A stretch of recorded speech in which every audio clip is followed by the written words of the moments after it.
Trump போட்ட rules அடிபணிய மறுத்த இந்தியா மீட்டிங்கில் இருந்து வெளியேற்றம். என்ன நடந்தது? வணக்கம் செய்திப்புணல் நேயர்களே. அமெரிக்காவின் அழுத்தங்களுக்கு இந்தியா அடிபணியவில்லை. அமெரிக்காவின் வரி அழுத்தங்களை இந்தியா ஏற்றுக்கொள்ளாமல் பேச்சுவார்த்தையில் இருந்து இந்தியா வெளியேறிவிட்டது. பேச்சுவார்த்தையை நிறுத்திவிட்டு இந்தியா வெளியேறிவிட்டது என்று இந்திய நிதித்துறை முன்னாள் செயலாளர் சுபாஷ் கார்க் தெரிவித்துள்ளார். ட்ரம்ப் இந்தியாவில் இருந்து இறக்குமதி செய்யப்படும் பொருட்களுக்கு 50% கூடுதல் வரி விதிக்கும் நிர்வாக உத்தரவில் கையெழுத்திட்டார். இந்த உத்தரவில் ரஷ்ய எண்ணெயை இந்தியா நேரடியாகவோ அல்லது மறைமுகமாகவோ இறக்குமதி செய்வது அமெரிக்காவுக்கு அசாதாரணமான மற்றும் மோசமான அச்சுறுத்தலை ஏற்படுத்துகிறது.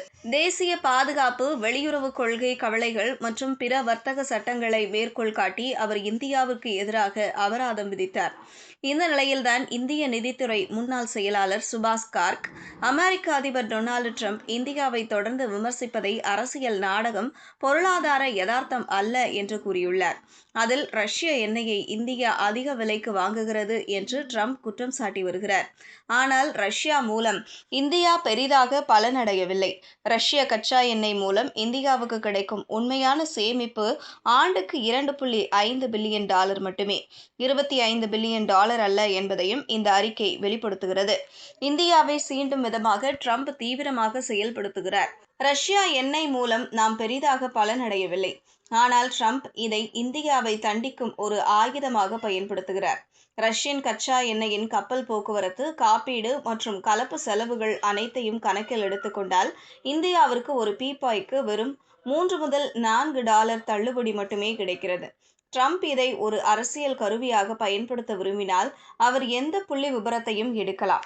உண்மை என்னவென்றால் இந்தியா ரஷ்யா எண்ணெயை உலகளாவிய விலை கட்டுப்பாடு கட்டமைப்புக்குள் வாங்குகிறது.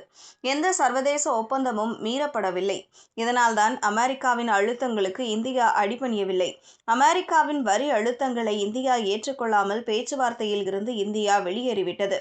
பேச்சுவார்த்தையை நிறுத்திவிட்டு இந்தியா வெளியேறிவிட்டது என்று இந்திய நிதித்துறை முன்னாள் செயலாளர் சுபாஷ் கார்க் தெரிவித்துள்ளார்.